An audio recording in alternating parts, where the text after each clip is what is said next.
Antonella a travaillé à l'UNESCO pendant 18 ans, donc sur des questions d'éducation, notamment d'éducation à la non-violence, à la paix. Et elle a notamment elle a fait une thèse sur Auroville, l'éducation Auroville.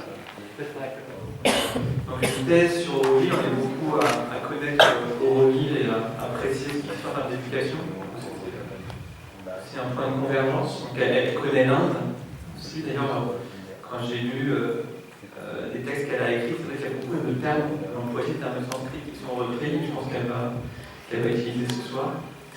Et donc Antonella, depuis, on travaille sur toutes les questions d'éducation alternative et a créé le printemps de l'éducation, dont je pense qu'elle parlera.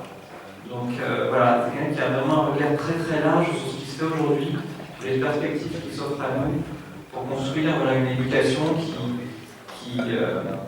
une éducation à la joie, par la joie, dans la joie, avec beaucoup de joie dedans. Et voilà, donc je ne vais pas en dire beaucoup plus parce que je ne vais pas dire des bêtises. En tout cas, je peux vraiment, du fond du cœur, vous remercier d'être avec nous. Et voilà, et puis je suis heureux qu'on se réunisse en salle sur ton initiative ce soir. On a l'occasion de vivre ce moment d'échange. Merci beaucoup. Alors, je me présente. Je suis italienne, je vis depuis 23 ans à Paris, depuis 26 ans en dehors de l'Italie. J'ai eu la chance de voyager beaucoup aussi pendant mon enfance et après, ensuite, quand je suis devenue adulte. J'ai 3 enfants et je suis passionnée par l'éducation depuis longtemps. Je viens de faire un TEDx. Vous connaissez les TED? Oui. Un TEDx. Je vais vous dire ça pourquoi. Alors le TED, c'est une formule qu'on a prise des États-Unis, que je crois que vous connaissez un peu sur YouTube. Il y a des conférences qui ont une durée d'une vingtaine de minutes maximum et qui sont données par des acteurs du changement. Finalement, les gens qui participent au TEDx ont des choses à dire. Au TED, finalement, TEDx, ce sont les TED qu'on organise, les conférences qu'on organise en dehors des États-Unis, donc on achète la licence et on peut faire un TEDx Normandie, par exemple. Et donc, ce sont des acteurs du changement qui sont invités avec des thématiques différentes et variées. Et moi, on m'a invité parce qu'on voulait connaître mon expérience personnelle et pour quelles raisons je me suis occupée d'éducation et qu'est-ce que je fais aujourd'hui. Et je serais tentée de vous refaire un TEDx parce que finalement, la formule voudrait qu'on apprenne par cœur ce qu'on doit dire pendant une quinzaine de minutes. Et c'est ce qui m'a beaucoup plu, c'est un exercice que j'avais toujours refusé de faire parce que c'est contraire vraiment à ma façon de communiquer. Et ben, ça m'a beaucoup aidé parce que la consigne était la suivante: apprendre par cœur, d'abord écrire son propre texte. C'était comme un exercice à l'école. Écrire son propre texte à partir de soi, de sa propre expérience, l'apprendre par cœur, la dire devant un nombre de personnes très fort, pas comme ce soir nous, mais à la moitié, donc c'est dévoiler d'abord devant des gens qu'on ne connaît pas, prendre les commentaires de chacun, modifier son propre texte, et ça c'est un exercice qui a duré 2-3 mois, et dire son propre texte quand on est tellement bien dedans à partir du cœur, et l'offrir comme un don aux autres. Et ça m'a beaucoup plu. Parce que finalement, lorsque je me suis retrouvée dans ce théâtre, c'était à Bobino, ça s'est passé à Bobino, j'avais 600 personnes en face de moi, avec une formule, ça m'est déjà arrivé de parler devant beaucoup de monde, mais pas avec cette formule sur une estrade avec un micro style Madonna, avec 4 caméras, puis maquillée comme une actrice, quoi. Voilà, c'était. Et ce qui qui m'est resté, moi, c'était vraiment de parler à partir du cœur. Et c'est ce que je cherche à faire à chaque fois que je parle de plus en plus. Et j'ai raconté l'histoire. Pourquoi j'ai commencé à m'intéresser à l'éducation. Alors, pour beaucoup de monde, pour beaucoup de gens, le choix d'un métier dépend de ce qui s'est passé beaucoup pendant l'enfance. Il y a eu un moment de déclic. Et souvent, ce sont des blessures. Ma blessure à moi, ce n'est pas une énorme blessure, mais c'est quand même une blessure que beaucoup d'entre vous peut-être ont déjà vécu de façon semblable, et que c'est quelque chose qui arrive normalement dans notre système d'éducation, dans notre système de formation, de sélection. Moi, je vais vous raconter ça. J'étais enfant, j'avais 10 ans, j'étais en Italie du Sud, et j'étais danseuse, j'étais une petite danseuse, j'avais comme passion pour moi, c'était de danser toute la vie. Et j'avais déjà fait 2 ans de danse classique dans un grand théâtre de l'Italie du Sud. Et pour des raisons de travail, mon père devait aller travailler à Milan. Et donc, à Milan, il y avait la Scala. La Scala de Milan, c'est comme l'opéra, le rêve. Et donc, le jour de la mission de la sélection de petites filles pour intégrer l'école de danse de la Scala, je me suis présentée et je suis donc rentrée dans cet énorme théâtre avec beaucoup d'espoir. Et je me retrouve tout d'un coup dans un environnement extrêmement froid et formel. Déjà, la danse classique, c'est pas quelque chose d'informel, c'est très formel. C'est très le contrôle du corps, la maîtrise totale du corps, et même parfois le corps est puni, hein, parce que tellement il faut le contrôler, tellement il faut tendre vers la danse classique, c'est la tension vers le haut, se soulever, c'est voilà, de défier la gravité. Et donc, je monte l'escalier de cet immense théâtre pour aller à la salle d'audition et je me retrouve avec 2 dames avec un sourire très figé qui sont celles qui doivent nous faire passer l'audition. Et nous sommes une vingtaine de fillettes et nous sommes toutes assez terrorisées par ce lieu. Et on nous dit de danser les pieds nus, comme ça. Moi j'adore être les pieds nus. Et je pense, c'est très bizarre parce que pendant 2 ans j'ai appris les pointes et tout ça, je pensais que c'était ça. Et on nous dit non, vous dansez à votre façon. Et donc du coup je commence à danser, j'avais encore très peur. Et je danse, et puis pendant que je danse, je me souviens de mots très rassurants de mon prof, mon maître de ballet, qui me disait, écoute, toi, je vois que tu fais beaucoup d'efforts, la technique elle est très dure, mais tu as une chose, et c'est de la passion. Et donc la passion, tu vas voir le jour, la technique et la passion vont faire une seule chose. Et donc, pendant que je danse, j'oublie la froideur du lieu, et puis finalement, je me laisse porter par la musique. Et puis à un moment donné, la musique s'arrête. Et on nous dit, maintenant, vous vous mettez à un rangée, et on va voir si vous êtes adapté à la danse, si votre corps est fait pour la danse. Et finalement, mon tour arrive, et voilà, on commence à regarder les bras, les mains, tout ça. J'étais pas très fine, mais pas grosse non plus. Et puis on commence à regarder mes pieds. Encore une histoire de pieds, avec insistance. Et puis il y a une dame qui vient et qui appelle donc sa collègue et qui lui dit mais regarde. Et puis moi je commence à nouveau me sentir extrêmement mal à l'aise, différente, tout ça. Je dis il y a quelque chose qui ne va pas dans mes pieds.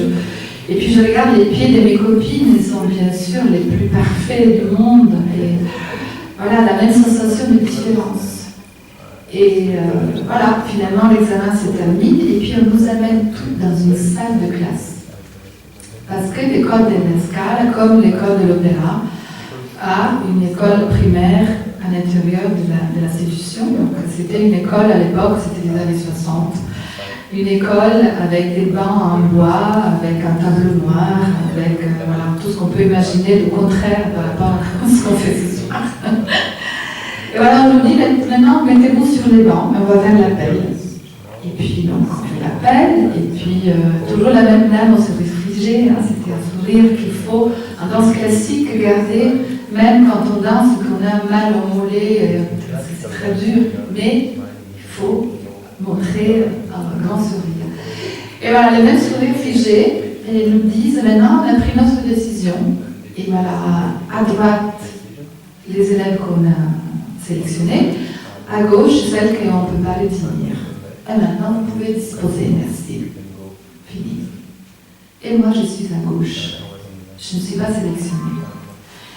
Et d'un coup, mon souvenir, j'ai un souvenir encore très physique de ce moment, je me souviens des larmes que montaient, les sanglots, et toute la passion et l'espoir qui s'effrite, qui s'écroule en l'espace d'une seconde. Et je me dis, voilà, je comprends pourquoi de cet examen si approfondi de mes pieds. Je suis vraiment quelqu'un qui ne va pas, quelqu'un de mauvais, quelqu'un qui est du fort, qui a des pieds qui ne vont pas. Personne n'avait dit qu'est-ce qu'ils avaient ou qu'ils n'avaient pas mes pieds. Voilà. Puis finalement, je descends l'escalier pour retrouver ma mère qui m'attend en bas et je lui dis, on m'a refusé. Et je me vois aussi dans le bus qui me ramène à la maison, en larmes, mais j'étais désespérée comme jamais. Et puis pendant des années, je me souviens aussi que j'avais la honte de chausser des sandales en été parce que j'étais convaincue que mes pieds n'allaient pas. Il faut dire aussi que pour mes parents, c'était ou la scala ou rien. Et moi, j'ai vécu ce moment comme un moment d'interdiction à vie de ma passion. Alors, qu'est-ce que ça a à voir avec l'éducation, ça ? Pour moi, ça a été un moment fondateur.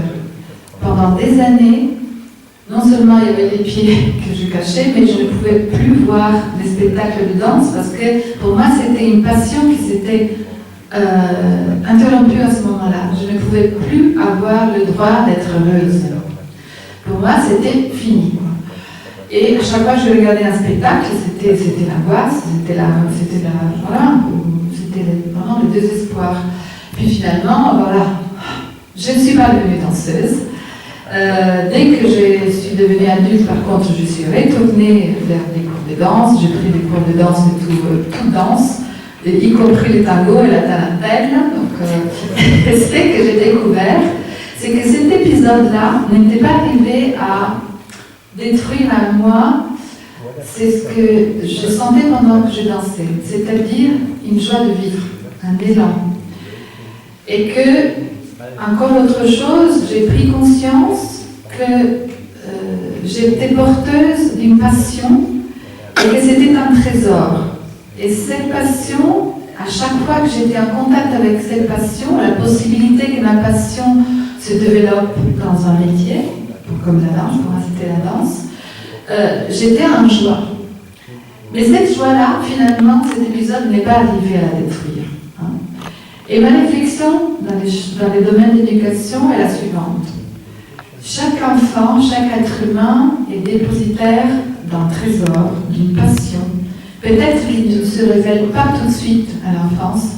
Il faut attendre parfois des années pour savoir ce qu'on veut faire, ou plutôt ce qu'on ne veut pas faire. Aujourd'hui, c'est plutôt on sait ce qu'on ne veut pas faire.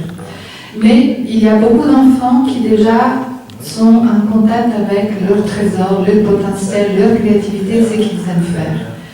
Et le système éducatif, pour moi, c'était la Scala, c'était quand même une école. C'est une école, l'opéra, c'est la même chose. Je crois que le système n'a pas beaucoup changé, la discipline est plus ou moins la même.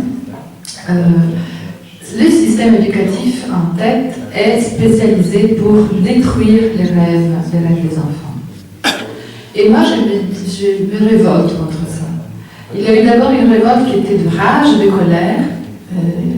Je ne peux pas être moi complice dans tel système qui tue, c'est ce qu'il y a de plus précieux dans les êtres humains. C'est vraiment la capacité à rêver, à imaginer, à s'imaginer dans la construction d'une vie qui, pour les enfants par exemple, n'a pas de limite. Quand on est enfant, on n'a pas de limite.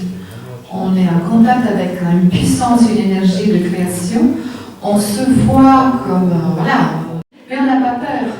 Et l'école, petit à petit, le système, la société, mais disons l'école en tête, ne fait que détruire, casser, petit à petit, de façon systématique et très intelligente, je veux dire, cette capacité à rêver.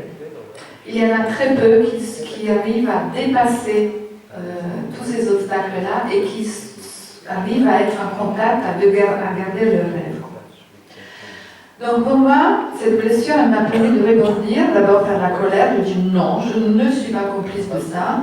Et après, j'en ai fait mon métier. Et puis j'ai découvert qu'on peut ne pas être tout le temps dans la colère et puis en contraposition, non, non, non, non.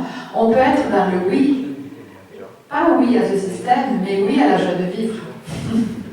Oui au rêve. Oui à la possibilité d'aller au-delà de nous-mêmes. Et pour moi, ça a correspondu à un moment donné, c'était une correspondance importante entre ma profession, c'est-à-dire mon choix professionnel, et mon chemin de vie personnel. Et donc, j'ai travaillé à l'UNESCO où j'ai commencé à m'occuper, non pas d'éducation à la joie, parce que c'est venu après, mais d'éducation à la paix et à la non-violence. Et c'est grâce à ce que j'ai appris en côtoyant des personnes différentes et variées, aussi des maîtres spirituels qui ont beaucoup nourri toute la réflexion sur la culture de la paix à l'UNESCO. J'ai commencé à faire moi-même un chemin personnel, de développement personnel, de recherche spirituelle, et en même temps de chercher un lien avec mon travail, avec ce que je pouvais moi traduire dans ma profession de pédagogue ou d'experte en éducation. À l'UNESCO, donc, j'ai pu faire des choses très intéressantes à l'intérieur d'un programme qui s'appelait la culture de la paix. C'était sous la direction d'un monsieur qui s'appelait Federico Mayor, qui s'appelle toujours Federico Mayor, mais qui n'est plus directeur général de l'UNESCO. Il avait lancé un programme qui s'appelle la culture de la paix, en définissant la culture de la paix comme un processus qui intègre tous les domaines de la vie, du vivant, y compris l'éducation. Je dirais même l'éducation en tête. Il y a eu un plan d'action. Moi, pendant une dizaine d'années, c'était passionnant. Je me suis occupée de promouvoir des programmes d'éducation à la paix et à la non-violence, de prévention et résolution de conflits dans les écoles dans le monde entier. C'était vraiment très beau. Et je me suis moi-même formée à plusieurs méthodes comme la communication non violente, la médiation, etc. Parce que j'estimais que, être le fonctionnaire qui décide ce qu'ils doivent faire les autres sans avoir essayé, vécu, de savoir de ce qu'on parle, moi, ça me correspondait. Donc, ça m'a aidé aussi à décider de ne plus être à l'UNESCO. Je ne pouvais plus y rester. Je trouvais que c'était trop serré pour moi. Et je suis sortie et j'ai développé ma propre recherche en éducation. Et je suis allée en Inde. Parce qu'entre-temps, grâce à l'UNESCO, j'avais découvert un lieu qui s'appelle Auroville, qui beaucoup d'entre vous connaissent peut-être, qui est dans le Tamil Nadu et qui est un lieu où il y a beaucoup d'expériences éducatives intéressantes. Et ce qui, moi, m'a poussée aussi, c'est surtout la recherche sur l'éducation intégrale. L'éducation intégrale, c'est une façon de voir l'acte éducatif qui considère que l'enfant est un être, un individu entier, qu'on ne peut pas séparer en une tête, ou le physique, ou le psychique, mais qu'il faut considérer toutes les parties de l'individu et de l'enfant. Et donc l'éducation intégrale s'adresse à toutes ces dimensions de l'enfant. Et dans les écoles d'Auroville, pas toutes les écoles, mais dans certaines écoles d'Auroville, on fait des activités qui tiennent en compte de cette complexité de l'individu, de toutes les dimensions de l'enfant. Et en plus, on met en place une pédagogie qui s'appelle le libre progrès. Et le libre progrès, c'est une expérience pédagogique qui est née dans les années 60, mais qui est encore très novatrice, très intéressante, parce que les enfants, depuis l'école primaire, sont invités à choisir leur domaine d'intérêt. Ce sont eux-mêmes qui font leur programme au début de l'année. Et ce sont eux qui, avec un enseignant qui les guide, travaillent pendant une année et sont évalués par leurs pairs et voilà, d'une façon complètement participative. Donc moi j'ai fait ma thèse sur ces écoles-là. J'ai commencé par les observer et je me suis rendu compte de ce que je voulais faire au début, c'était vraiment sur la question pour moi de comment on peut former à l'éducation intégrale des enseignants. Mais je me suis rendu compte qu'il y avait quelque chose de plus important et plus fort, c'était le bonheur d'aller à l'école. Alors, ces enfants-là, et beaucoup aussi des enseignants, sont heureux d'aller à l'école. Pas dans toutes les écoles de Deauville. Il y en a certaines où les enfants sont plus heureux. Moi, j'ai vu par exemple la School ou Deepanam School, ce sont des petites écoles très petites, mais qui utilisent vraiment la pédagogie du libre progrès. Il y a une liberté totale avec quand même un cadre qui est offert aux élèves, un cadre de sécurité, un cadre aussi d'accompagnement qui est très précieux, avec une qualité de présence des enseignants et une très forte attention à tout ce qui est fait avec conscience, ce qui m'a beaucoup touchée. Donc ma thèse de doctorat s'est appelée l'éducation à la joie. Et pourquoi la joie? Parce que la joie a une racine étymologique que j'ai découverte, et là ça a été un déclic formidable pour moi. La racine en latin c'est gaudium, qui vient du sanskrit yug, yuj. Je ne sais pas si entre vous connaissent le sanskrit, je ne sais pas comment ça se prononce, mais ça s'écrit comme ça, je peux vous le montrer.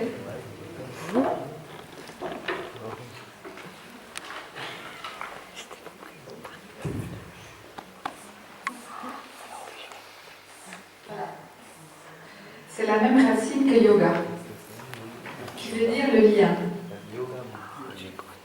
Et pour moi, la joie, c'est ça. Je vous explique pourquoi c'est ça la joie.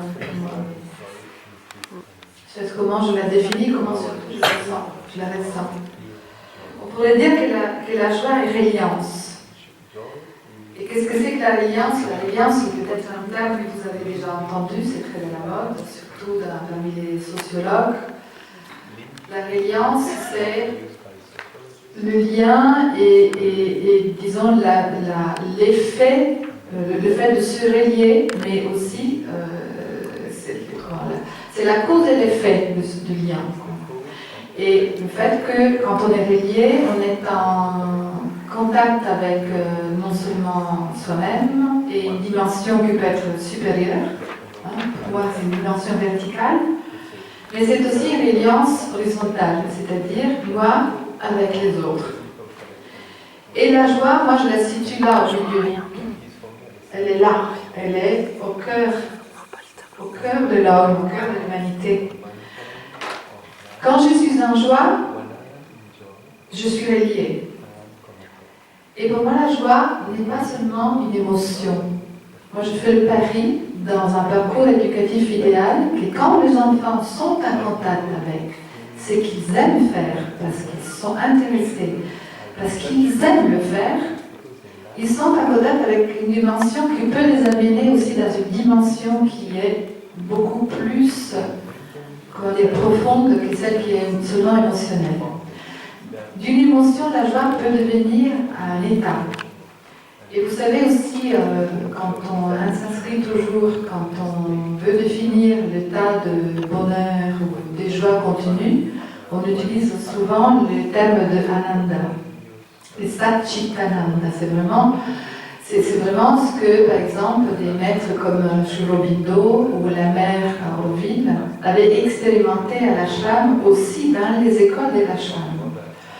Donc, quand on peut imaginer que l'éducation a une action aussi d'élévation et de recherche de ce qu'il y a de plus précieux dans les individus, là, c'est vraiment le but de l'évolution sur Terre. Alors, aujourd'hui, il n'y en a pas beaucoup qui peuvent recevoir un tel message éducatif. J'en parle pas beaucoup dans les écoles publiques. J'ai aussi une action, alors moi, dans ma pratique, à moi, professionnelle, je ne parle pas de ma pratique spirituelle, je ne parle pas de ma pratique professionnelle, je me base beaucoup sur ce symbole-là. Je donne des stages qui s'appellent Éduquer à la joie.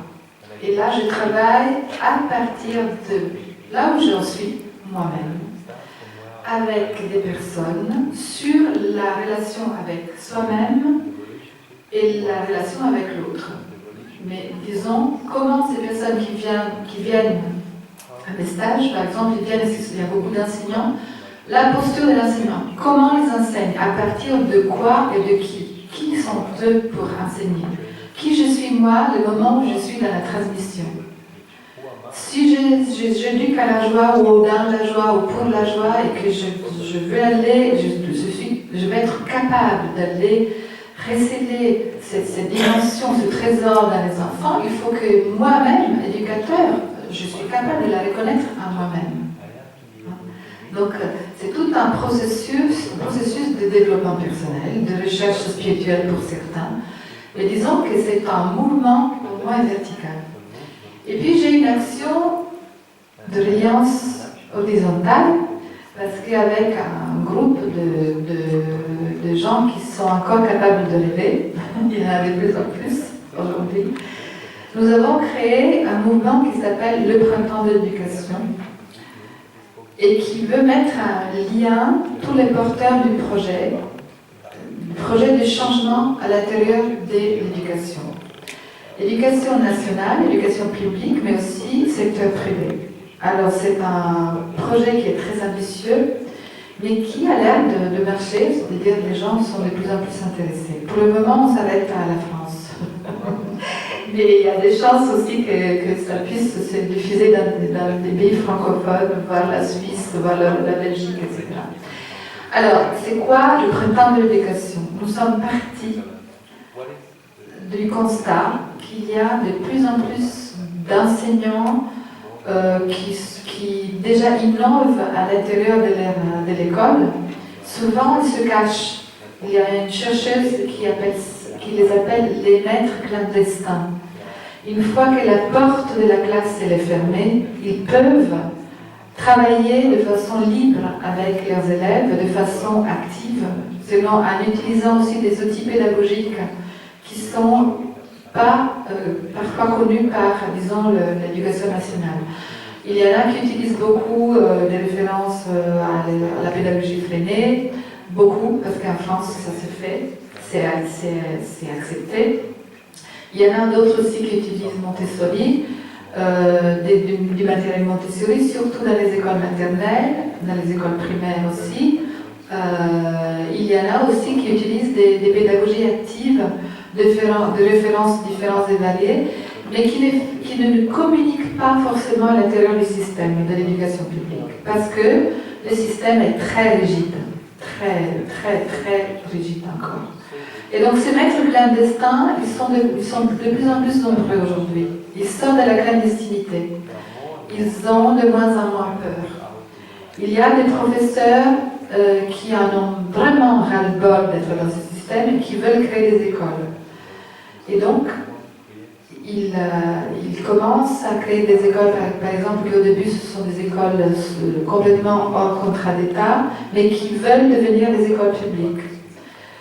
Il y a des parents qui se réunissent parce qu'ils ne supportent pas que leurs enfants, par exemple, soient évalués depuis la maternelle avec un carnet d'évaluation qui va les suivre pendant tout leur parcours scolaire et qui va les figer avec un système de notation qui n'a rien à voir avec tout ce qu'on disait avant sur la considération de la globalité de l'enfant. Il y a beaucoup de parents qui veulent créer des écoles. Il y a beaucoup de jeunes aussi qui commencent à prendre la parole différemment. Vous connaissez peut-être les parlements des enfants. C'est une expérience intéressante, mais qui a eu beaucoup de limites. il y a de plus en plus de personnes qui travaillent, par exemple, en sociocratie avec les enfants. Ce sont des parlements des enfants qu'on développe selon les méthodes de la démocratie participative. Et tout ça, il y a de plus en plus de projets éducatifs en France. Là, je reviens de 3 jours à Lyon des dialogues en humanité. Je ne sais pas si vous connaissez, c'est une initiative qu'il y a chaque 10 ans à Lyon et qui réunit tous les porteurs du changement en France. Il y en avait beaucoup, de plus en plus aussi sur l'éducation. Et voilà, ce que nous, on veut faire avec le programme d'éducation, c'est une action citoyenne. C'est-à-dire, on va se compter, un peu comme font les colibris, qui d'ailleurs nous soutiennent. On va se compter, se rendre compte que nous sommes nombreux, pour devenir masse critique, pour faire vraiment basculer les politiques éducatives. Il faut dire qu'on en a vraiment marre. Et que ce système, il est vraiment en crise, parce que ce que je vois, moi, dans mes pratiques là, de formation dans les stages, c'est des enseignants qui sont en souffrance. Mais je compte beaucoup sur cette crise et cette souffrance, parce que c'est là qu'on trouve l'opportunité pour changer.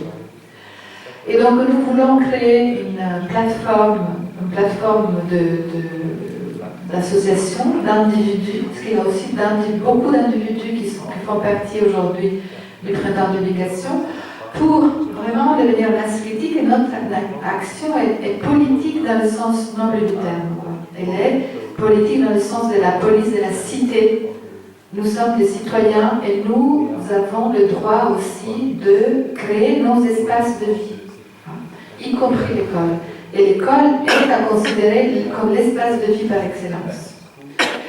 Nous avons un programme qui est assez ambitieux de création de rencontres nationales en 2014 avec des associations différentes et variées, des organisations et beaucoup d'individus. Et nous sommes aussi les bras éducation des colibris, parce que nous lançons avec eux la campagne sur l'éducation. Nous sommes les partenaires privilégiés des colibris. C'est vraiment notre façon de faire. Dans tout ça, moi je cherche à ne jamais oublier cet axe vertical qui, en ce qui me concerne, comprend aussi une pratique spirituelle, mais qui est la mienne. Et je ne l'affiche pas. Là, je peux vous le dire ce soir, parce que vous êtes ici pour des raisons bien spécifiques qui sont communes avec, je pense, cette vision aussi de la vie, quoi. Vous avez tous une recherche de ce type-là. Moi, je crois que l'école doit ouvrir à la spiritualité. L'école ne doit pas enseigner la spiritualité, parce qu'on ne peut pas enseigner la spiritualité à l'école. On peut ouvrir aux questions spirituelles. J'ai écrit un livre qui s'appelle « Ces écoles qui rendent nos enfants heureux ». Je fais très attention à ne pas utiliser les termes spirituels. J'écris « Ouverture à la dimension existentielle ». Ben là, ça marche. Il y a des gens qui disent « Oh, mais c'est génial !» Ben oui. Ben oui. Mais voilà. Et quand on fait des cafés philo, par exemple, on peut le faire aussi la philo à l'école en maternelle. Ce qui fait, par exemple, Isabelle Pelou à l'école des Ananas. Ce qu'on fait de plus en plus dans les écoles aussi de l'éducation publique. Il y a des questions qui sont fondamentalement existentielles, spirituelles, par exemple la question de la mort. Il y a des enfants qui arrivent à l'école avec un questionnement: où est-ce qu'il est allé, mon père, mon grand-père, il est décédé, il est où maintenant? Il ne s'agit pas de donner une réponse comme on fait dans les écoles religieuses, il est monté au paradis, voilà, maintenant dans tous les saints, avec tous les saints, tout ça. Non, je crois, et là je partage cette vision de l'éducation avec beaucoup de praticiens, je crois qu'il faut donner l'espace pour le dialogue et le débat, mais pas donner des réponses. Nous ne sommes pas là pour donner des réponses. Nous devons tout simplement accueillir le questionnement. Voilà. Alors, puisqu'on parle de questionnement, j'ai envie de vous poser des questions à vous. Plutôt, j'ai envie d'accueillir vos questions, parce que je n'ai pas envie d'être celle qui sait et les autres qui écoutent.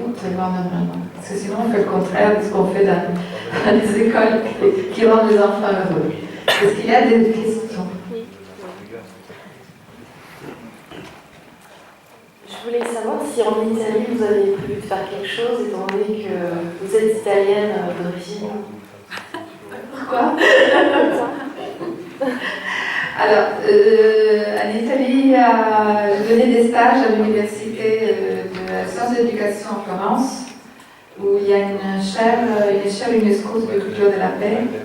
Et j'ai animé des stages avec des futurs enseignants avec beaucoup de résistance. Beaucoup. Alors, le système italien il est un peu moins fermé que le système éducatif français. Mais il y a quand même beaucoup de résistance là aussi. C'est aussi très mental. Par exemple, dans mes stages, je propose des jeux de rôle. Et là, c'est dur quand même. Hein. C'est de se mettre en situation, de vivre, de faire bouger son corps, de sentir le cœur, d'écouter le cœur, tout ça. On n'est pas habitué à ça. Ce que je cherche à faire, c'est toujours de traduire chaque expérience en situation pédagogique. C'est-à-dire, ça a été dit par un tel pédagogue, donc on peut y aller. Ça a été dit, on peut le trouver dans les textes. Et puis, je pense que je vais aussi, on m'a invité pour donner des stages dans une petite école primaire à Montessori, en Italie, à Rome. Ouais. Oui. Mais même sans micro, je vous entends. Oui, mais moi je peux parler sans micro aussi, ça va? Oui. Alors bonsoir. Bonsoir. Alors, j'ai entendu dire par une personne anglaise que cette année en Angleterre, ils avaient ouvert les écoles aux écoles libres. Est-ce que vous en avez entendu? Alors, free school, hein, je pense que c'était ça. C'est ça, c'est cette année, visiblement, il y a eu un événement, ils ont ouvert l'école publique. Alors, si c'est pas exactement justement. Voilà, free school, ça ne va pas exactement dans le sens dont on parle ce soir. Alors, Free School, c'est un programme que le gouvernement anglais a mis en place. C'est pas cette année, je crois que depuis Cameron qui est là, je pense que ça fait quoi, 3 ans, je ne sais plus. 2 ans. 2 ans. C'est un programme qui donne la possibilité de création d'écoles privées soutenues par des entreprises. Okay. Donc, c'est intéressant à savoir parce que derrière ce free school, c'est vraiment le libre marché. C'est le libre marché qui est derrière ça. Donc, il y a, je ne sais pas combien d'écoles qui sont nées depuis que ce programme a été sorti. Ce sont des écoles qui sont le contraire de ce qu'on raconte là ce soir. Les enfants vont à l'école en uniforme. Ce sont des écoles très privilégiées, très très chères. C'est l'élite. C'est pour garder l'élite. Hein. Alors, cela dit, il y a quand même des expériences. Moi, je suis très proche de l'expérience de Brockwood, qui est en Angleterre, qui est l'école de Krishnamurti, qui est dans le Hampshire, donc le sud de l'Angleterre, et qui est une école démocratique, une école où les enfants vivent en communauté, les ados plutôt. Et il y a un enseignant de Brockwood qui a essayé de monter une école privée grâce au programme Free School. Il a cherché une entreprise, et voilà, il a présenté un dossier et ça n'a pas marché. Bien sûr, ça n'a pas marché parce que les valeurs portées par l'école de Krishnamurti ne sont pas exactement les valeurs du libre marché. C'est de ça dont je parle. Moi, c'était des gens qui faisaient un lien avec les écoles anthroposophiques. Ah bon? Oui, donc, mais bon, j'essaierai de me renseigner. Alors, en Angleterre, il y a ce programme Free School. Mais disons plutôt, ce n'est pas un programme éducatif, c'est un programme qui permet aux écoles d'exister comme ça. Je ne sais pas si c'est exact. Merci. Antonella, j'aurais envie de vous demander de préciser un petit peu, vous avez parlé d'une école à Auroville où vous aviez senti une très grande liberté et en même temps un cadre. Et donc c'est intéressant, ça donne envie d'en savoir davantage. Oui. Alors, cette école s'appelle La School. Vous connaissez un peu l'histoire d'Auroville? Vous connaissez? Oui, ça dépend des gens, je veux juste situer. L'histoire d'Auroville. Tu as été, toi, finalement? Voilà. Auroville, c'est une ville expérimentale qui est née en 68, dans les années 60, de la vision d'une femme qui s'appelait Mira Al-Fasta, qui était appelée la mère, the mother, parce qu'elle était reconnue comme l'incarnation de la Shakti. Elle a été reconnue par un grand maître spirituel qui s'appelait Sri Aurobindo et qui avait fondé un ashram à Pondichéry. C'était dans les années 50, plutôt 40. Sri Aurobindo avait fait aussi participer à l'indépendance de l'Inde avec Gandhi, et puis bon, il s'est éloigné de Gandhi, il a fait la prison, finalement il est allé se réfugier à Pondichéry, il a fondé son propre ashram et il a été rejoint par cette femme qui habitait Paris et qui est restée à l'ashram jusqu'à sa mort dans les années 70. Et dans l'ashram, ils avaient créé une école. Et cette école s'appelait l'école de l'éducation intégrale et l'école du libre progrès. Et donc il y a eu une expérience déjà à l'intérieur de l'école de l'ashram d'une classe de libre progrès que la mère même, on l'appelait la mère, a dirigée pendant un certain nombre d'années avec des élèves qui étaient des élèves reconnus, par elle, capables de pouvoir mener un programme, un projet éducatif libéré des programmes. Et ça veut dire qu'elle déjà, elle reconnaissait par exemple dans ses enfants la capacité d'une certaine maturité, et le fait qu'ils puissent aussi, ils pouvaient déjà choisir leur plan d'études et pendant tout leur cursus scolaire. Et ça a donné des enfants et des adultes que moi j'ai connus, j'en connais certains, qui sont très intéressants, ils ont eu une vie très intéressante. D'abord, ils sont sortis de cette école-là sans diplôme, parce que l'école de l'ashram et les écoles d'Auroville ne sont pas diplômantes. Alors, pas toutes les écoles d'Auroville, parce que il y a des écoles où à Auroville, si on veut préparer un diplôme, l'équivalent du bac, on peut le faire. Mais dans cette école-là de libre progrès, il n'y a pas de diplôme à la fin. Ce qui n'empêche que ces personnes-là, si elles veulent intégrer des institutions prestigieuses, universitaires comme Harvard ou Cambridge, elles y vont sans aucun problème. Parce qu'elles ont une liberté, parce que voilà, ce qui se passe, c'est qu'elles n'ont pas peur. Nous avons été tous habitués par le système éducatif à avoir peur. Finalement, c'est un système qui est basé sur des freins, des obstacles, des évaluations, et on nous fait peur. Non seulement on nous éloigne de notre capacité de rêver, mais c'est la peur qui est là. Donc l'autoritarisme est basé sur le système de peur. Ces jeunes-là n'ont pas peur, ne connaissent pas la peur à l'école. Donc ça leur donne une grande liberté aussi de dire voilà, moi je ne connais rien aux physique, la physique quantique, mais c'est pas grave, je vais essayer, j'essaye. Et puis ça donne ici des personnes qui réussissent aussi sans diplôme, qui réussissent selon des critères de réussite qui ne sont pas forcément les mêmes, par exemple, du libre marché. Alors, il y a beaucoup de jeunes qui sont sortis de ces écoles-là, à Auroville notamment, qui après ont voulu sortir aussi d'Auroville et qui sont allés à l'étranger pour faire l'expérience qu'est-ce que c'est de vivre à l'extérieur d'une communauté. Finalement, Auroville, c'est un ensemble de communautés.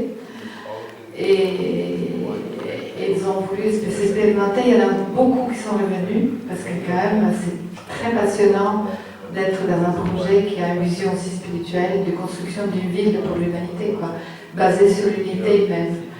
Et disons que ces écoles-là ont aussi ça, ont ce projet de vision pour l'humanité Et là, vraiment, on met les mains dans la terre, quoi. Voilà, on y va, on plante ce qu'on mange, on fait de la permaculture. D'ailleurs, vous avez eu des ateliers de permaculture. Il y a un principe de la permaculture que moi j'aime beaucoup, que je trouve être un principe pédagogique, c'est planter là où c'est déjà fertile. C'est-à-dire aller chercher là où il y a de la vie. Et c'est ça, éduquer. Vous pouvez, par exemple, ce qu'ils font à la school, et ce qu'ils font dans la vie de progrès, c'est d'aller éveiller la partie vivante de l'enfant. Souvent, il n'y a quand même pas besoin de l'éveiller, parce qu'elle est déjà là, visible. Aller vers ça de façon complètement naturelle. C'est là où il y a déjà la vie, quoi. Et donc, qu'est-ce qui met en joie? Qu'est-ce que les enfants ont envie de faire? Où est-ce qu'ils tendent? Qu'est-ce qu'ils aiment faire? Cultiver ça, et à partir de ça, ils peuvent développer d'autres centres d'intérêt. Oui, c'est un peu le cas, le sens de ce qui va accompagner le désir de l'enfant à grandir et à prendre confiance en lui.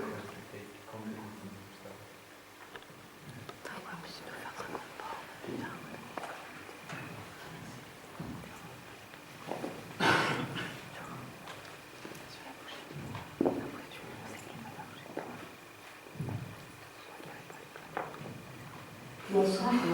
Je voulais poser une question concernant la méthode Montessori, parce que j'ai lu récemment un article d'une personne qui s'appelle Céline Alvarez qui fait une méthode éducative Montessori en région parisienne, à Gennevilliers, dans une ville difficile. Ah, je la connais. Oui. Elle a fait un stage avec moi. Ah oui. Et alors, je lisais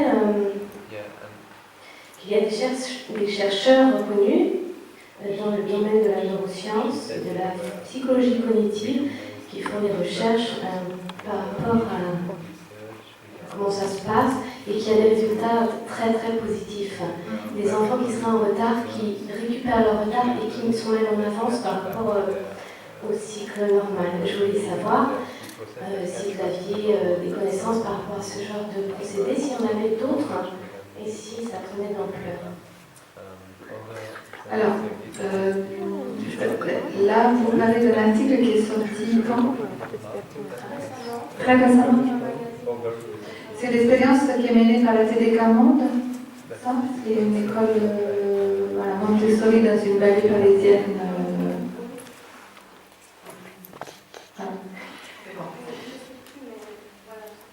Ouais.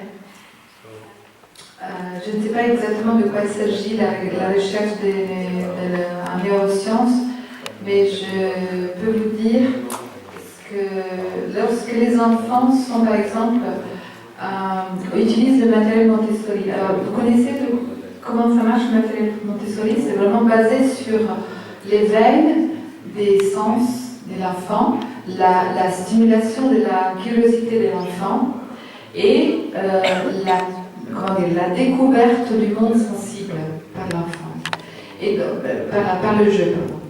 Et donc il y a un matériel qui est construit, fabriqué de façon très soigneuse, c'est-à-dire que c'est un matériel qui est en bois, c'est toujours le même depuis plus de 100 ans. Maria Montessori l'avait développé à l'époque en faisant très attention aussi aux proportions et aux couleurs. Et ce matériel est précieux, et d'ailleurs ça coûte très très cher parce qu'il est fait par des artisans qui sont formés à ça. Cela dit, on peut faire aussi du matériel Montessori dans des écoles en Inde avec les moyens qu'on a et ça marche. Et disons qu'il y a derrière une réflexion scientifique importante. Maria Montessori était un médecin, c'était la première femme médecin en Italie à l'époque. Et donc elle avait travaillé en observant les enfants, c'est vraiment sur la base de l'observation scientifique. Elle s'est rendue compte que les enfants ont un potentiel de découverte du monde qui leur appartient, et si on les laisse surtout tranquilles. Donc pour elle, il y a aussi des phases, 0,3, 3,6, etc. Parlons du matériel qu'on utilise à niveau correspondant à la maternelle. Les enfants utilisent ce matériel, ils sont seuls quand ils jouent. Ils sont seuls, ils sont laissés seuls, mais pas laissés abandonnés dans un coin. On leur donne la possibilité d'être dans une salle de classe isolée, s'ils désirent le faire, s'ils désirent être isolés. Mais ils sont amenés à réfléchir seuls et à découvrir le fonctionnement du jeu seuls. Ce qui va stimuler des parties du cerveau, bien évidemment, qui ne sont pas forcément stimulées pendant le processus éducatif qu'on connaît à l'école. C'est-à-dire que ça va stimuler aussi des parties du cerveau qui sont, par exemple, inhérentes aux émotions. Lorsqu'on parle de la joie, par exemple, moi j'ai cherché des recherches en neurosciences sur la joie, je n'ai pas trouvé grand-chose, mais j'ai trouvé ce qu'ils définissent, par exemple, les moines tibétains, bouddhistes, sur lesquels on a fait des expériences avec des électrodes sur la tête, ou des sœurs carmélites qui ont fait la même expérience de prière et de contemplation. Lorsqu'ils sont en contemplation, ils définissent ça comme un moment de joie, de plénitude et de joie. C'est le cortex préfrontal gauche qui s'active. Et on peut voir le même activation dans les enfants, chez les enfants. Alors, malheureusement, il n'y a pas la recherche en neurosciences, en éducation, elle n'est pas très développée pour les petits. Oui? Chez les enfants, en toutes circonstances ou quand ils apprennent avec joie par exemple? Quand ils apprennent, quand ils sont avec joie. Donc il n'y a pas, ce que je dis, il n'y a pas assez, ça ne fait pas, comment dire, comment?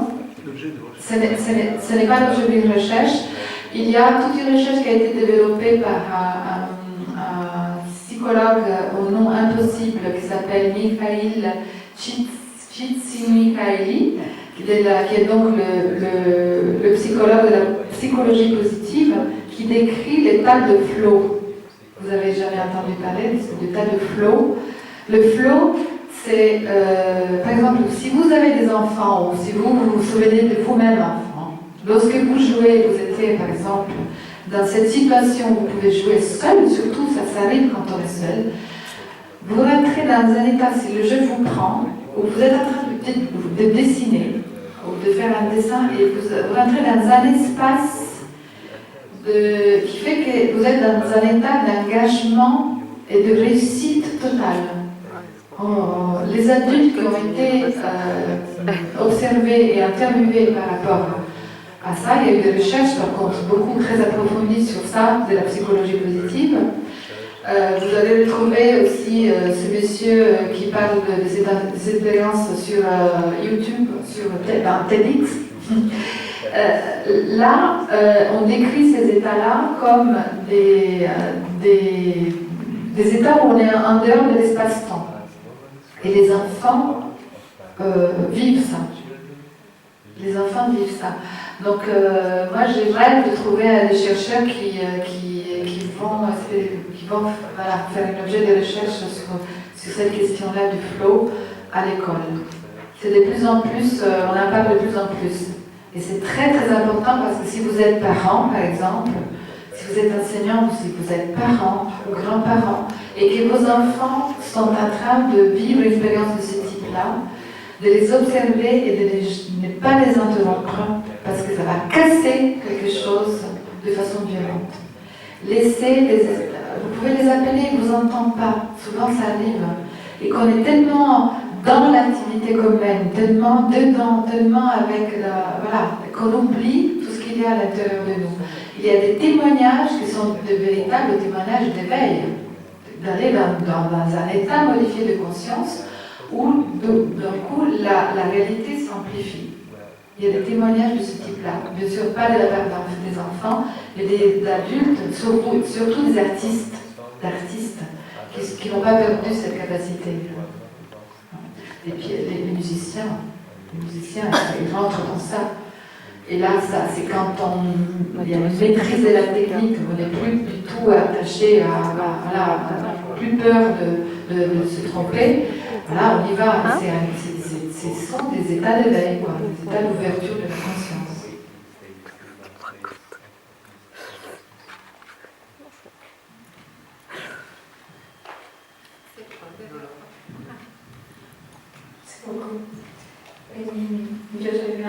profesora clandestina. Yo comprendo. Ah, claro. Bueno, por los Ah. Bueno, entonces te lo explico bien. ¿Cómo? Yo soy una profesora clandestina. Donc Lola est une professeure clandestine Desde hace muchos años. depuis très longtemps. He conocido pedagogías como la Waldorf que me han entusiasmado. Elle connaît la pédagogie Waldorf qui lui apporte beaucoup. Y en alguna ocasión, tratando de aplicarlas, Et à maintes reprises, elle a essayé de l'appliquer. me he encontrado sorpresas como haber sido denunciada en el Tribunal Supremo. Et en fait, en mettant en pratique, elle a eu beaucoup de problèmes jusqu'à être traînée au tribunal. Entonces, bueno, saqué a mis hijos del colegio público, yo también me fui porque no quería ser cómplice de lo que ocurría allí. Donc, elle a sorti ses enfants du système public, elle-même est sortie du système public, parce qu'elle ne voulait pas être complice du système. Y pasados 2 años me enteré que un alumno mío se había suicidado.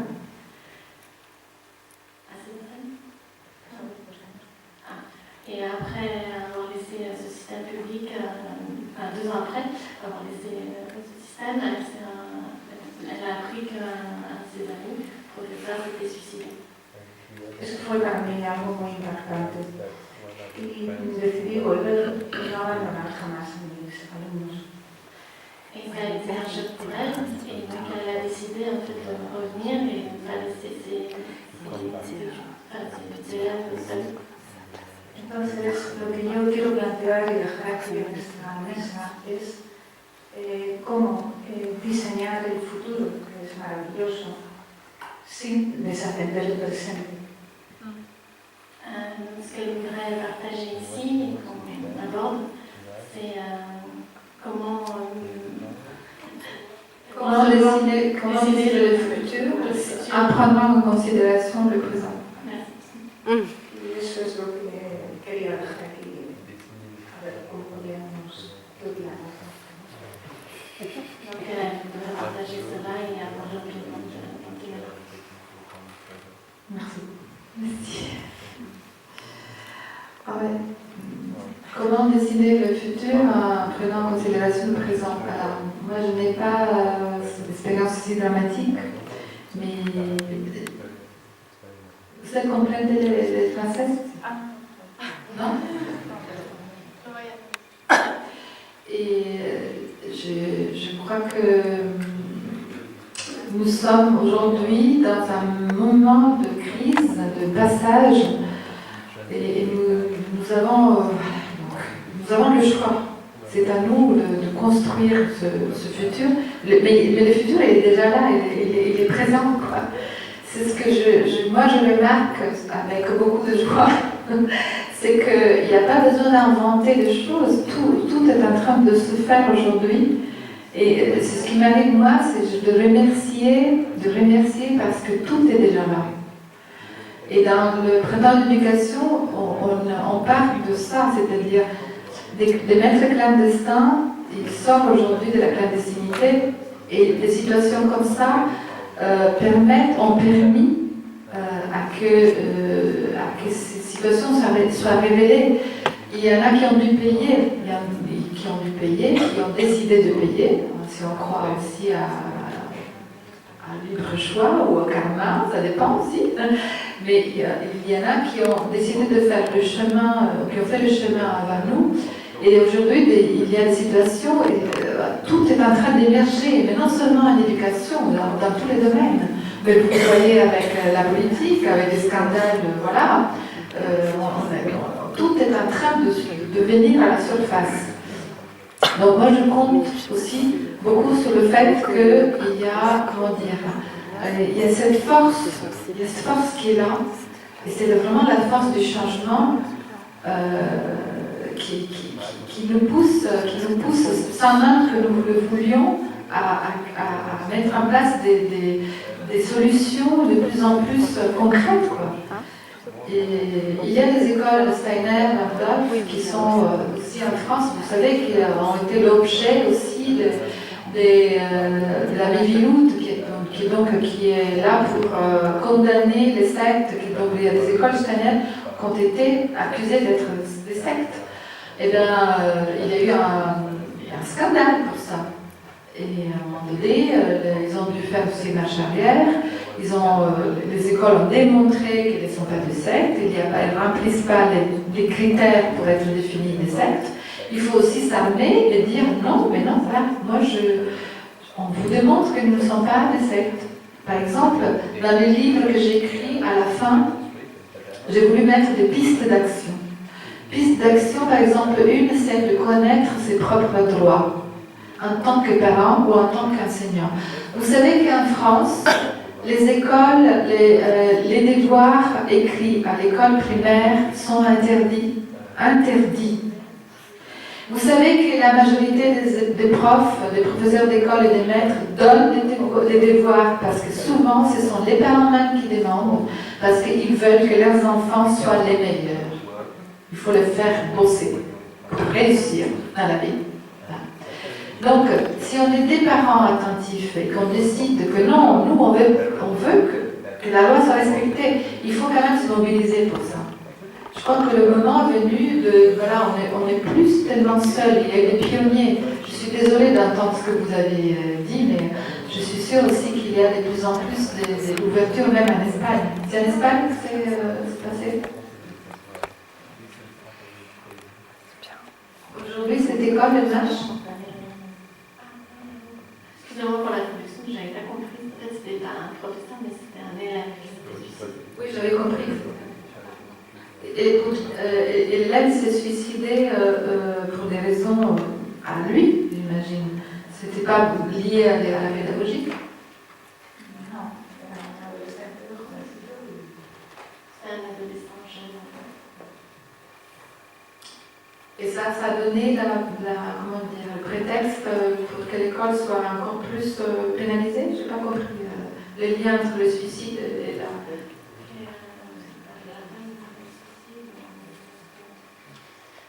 No sé, supongo que sería un tema de no encontrarse, de no saber manejar su vida, de faltas de ayuda.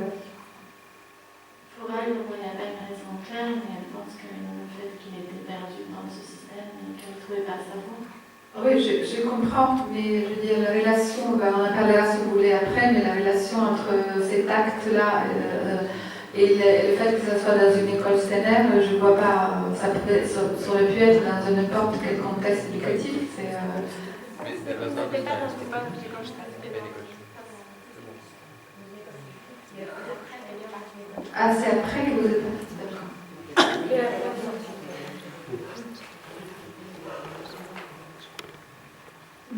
Pues la relación es que los chicos que están en la pública, que no tienen acceso a estas pedagogías fantásticas, tienen que ser atendidos. Es una cuestión de humanidad, ¿no? Y tienen que ser atendidos con los medios que hay y donde estamos. Y a lo mejor pues las personas tenemos que estar diseñando ese futuro y algunos maestros tienen que estar en Europees, en Pablo, etc. Pero hay que estar, lo ves ahí en la mano, hay que estar con la gente necesitada también día a día. Y en ese sentido quería saber, bueno, pues si las personas que estáis proyectando el futuro también tenéis alguna herramienta novedosa para el presente. Una herramienta poderosa, novedosa. Bueno, si estáis potenciando el crecimiento espiritual de los profesores, has hablado de la UNESCO como un organismo muy rígido, ¿no? No sé si a este nivel de la altura hay algún movimiento que pueda... Alors déjà, la traduction, c'est compliqué, je suis fatiguée. Je suis désolée si je commets des erreurs aujourd'hui parce que là, ça fait beaucoup de choses. Donc, elle revenait sur la relation, sur le fait qu'en fait, pour elle, c'est important que les gens aussi rêvent dans le système public pour aider les gens qui n'ont pas la chance, enfin les élèves qui n'ont pas la chance de pouvoir apprendre dans une école comme Steiner ou Waldorf. Et qu'il faut que des gens soient là pour les aider, comme ma part, elle a fait une formation avec Ama qui est aussi là pour aider les gens démunis et qui ont du mal. Et sinon, elle demande à Antenella si pour l'école du futur, il y a des outils magiques qui permettraient d'ores et déjà de fonctionner au niveau actuel et d'aider les gens et d'aider les jeunes. Vous connaissez des outils magiques, vous? La joie. Le mantra. Bueno, la herramienta mágica es el crecimiento espiritual, ¿no?, de cada individuo. Por eso, si de alguna manera, desde vuestro nivel, podéis, no sé, potenciar eso con los profesores. Les professeurs aujourd'hui, les enseignants aujourd'hui sont eux qui créent des outils magiques. Il y a de plus en plus d'expériences créatives qui se font à l'intérieur des classes, même l'éducation nationale, même en Espagne, je suis sûre. Il y a un mouvement qui est né en Amérique latine qui s'appelle Pedagogías 3000. Il y a une femme qui est d'origine française mais qui vit en Bolivie, qui s'appelle Noémie Paimal, et qui donne des conférences en espagnol. Je vous suggère de l'inviter en Espagne. Noémie Paimal. El movimiento se llama Pedagogías 3000. Cherchez sur Internet. Pédagogia, c'est écrit avec 3 O. Pédagogia 3000. Et elle s'appelle Noémie Paimal. Vous parliez tout à l'heure des peurs des parents. Et moi, je l'ai vécu puisque j'ai fait l'école à la maison à mes enfants pendant 2 ans. Vous êtes encore vivant. Encore vivant. Et j'ai vécu cette peur de sortir les enfants du système scolaire. Et j'ai vécu aussi la peur de ma famille, des gens autour de moi, qui pensaient que j'allais faire mes enfants des mains chez nous. Et j'ai vécu aussi la peur d'être complètement démuni. Et en même temps de pouvoir expérimenter des choses. En fait, je me suis aperçu que c'était très facile, que les choses, au moins dans le niveau du primaire, sont très simples à apprendre, et qu'en fait, ça laisse beaucoup de temps pour jouer. Et mes enfants, après, sont retournés en système scolaire. Et ce qui m'a frappé en comparant les 2 périodes de vie, c'est qu'ils avaient une très grande vitalité hors du système scolaire, mais une vitalité incroyable. Je me souviens des enfants qui ont couru derrière la voiture pendant 3 km. Parce qu'il y avait un ficelle attaché au pare-choc, et pendant 3 km, je regardais le compteur, et ils couraient comme des lapins. Quoi. Et après, ils sont retournés dans le système scolaire, et 2 ans après, il y a eu le même genre de situation qui s'est créée, et ils avaient perdu 60% de leur vitalité par force de cadre. Je me suis rendu compte que c'est aussi le fait d'être au lycée. C'est un test.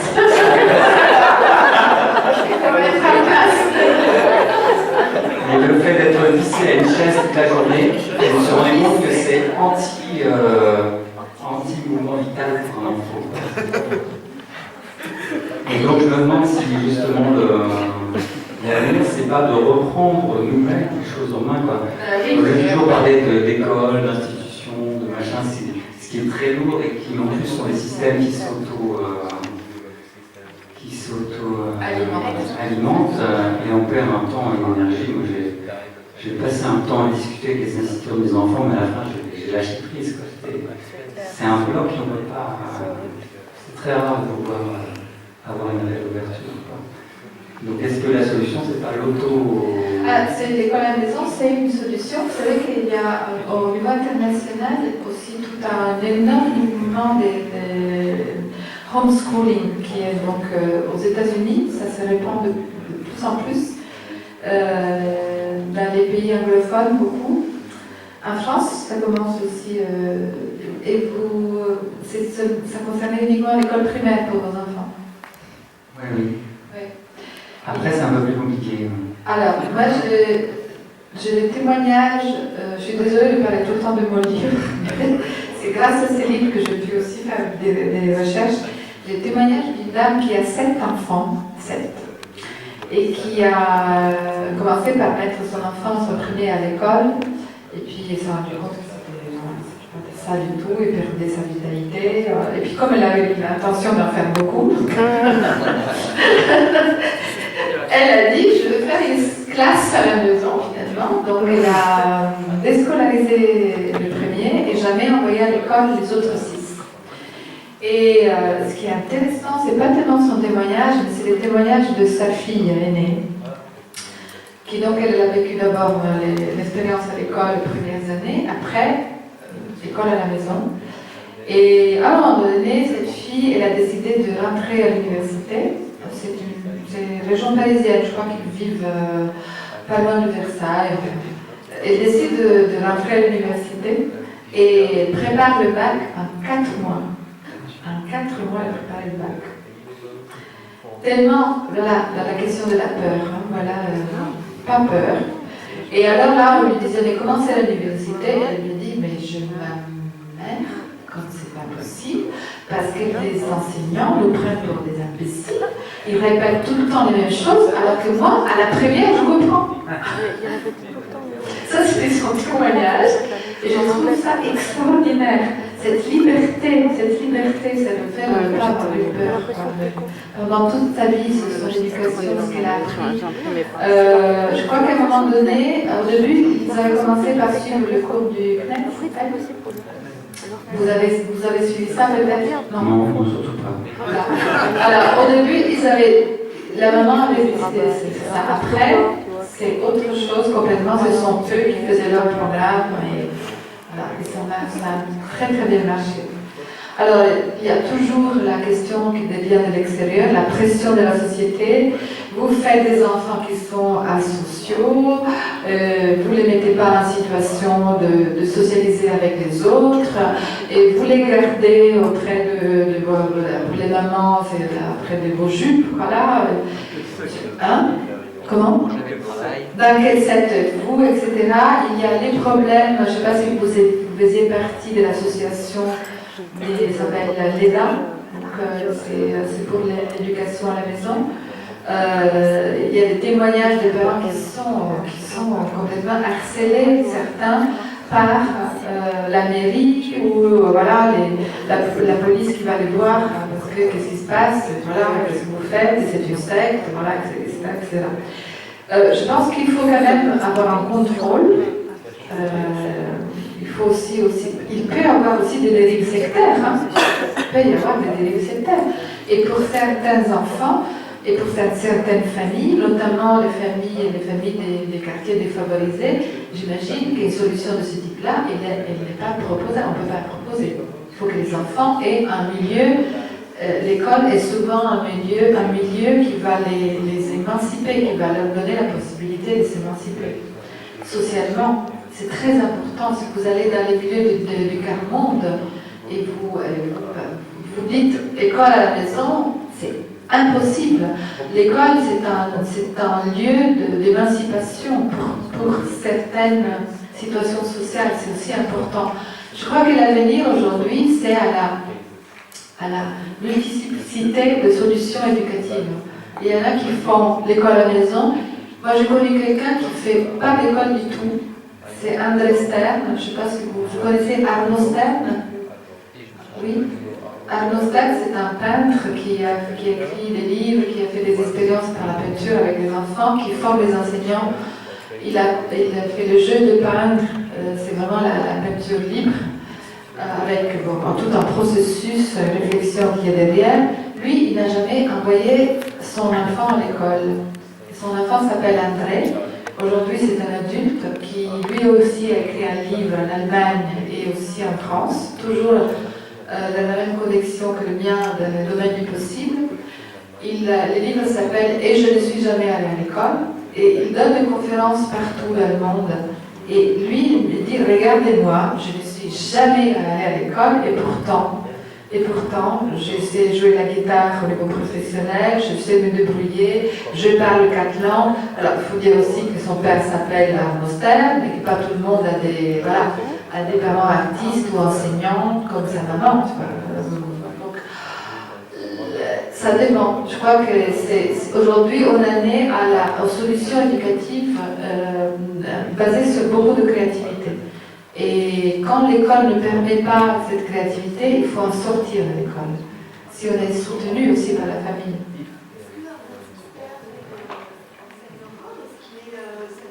Il est encore vivant, oui. Oui, il a 87 ans. Il se porte bien. Il donne encore des formations. Il est souvent accompagné par son fils. À Paris, hein, il est à Paris, mais je crois que maintenant ils sont plus en région parisienne. Ils sont partis. Ils sont dans la région de Poitiers. Mais je peux vous donner le contact d'André, qui est le fils d'Arnaud, et vous pouvez lui demander.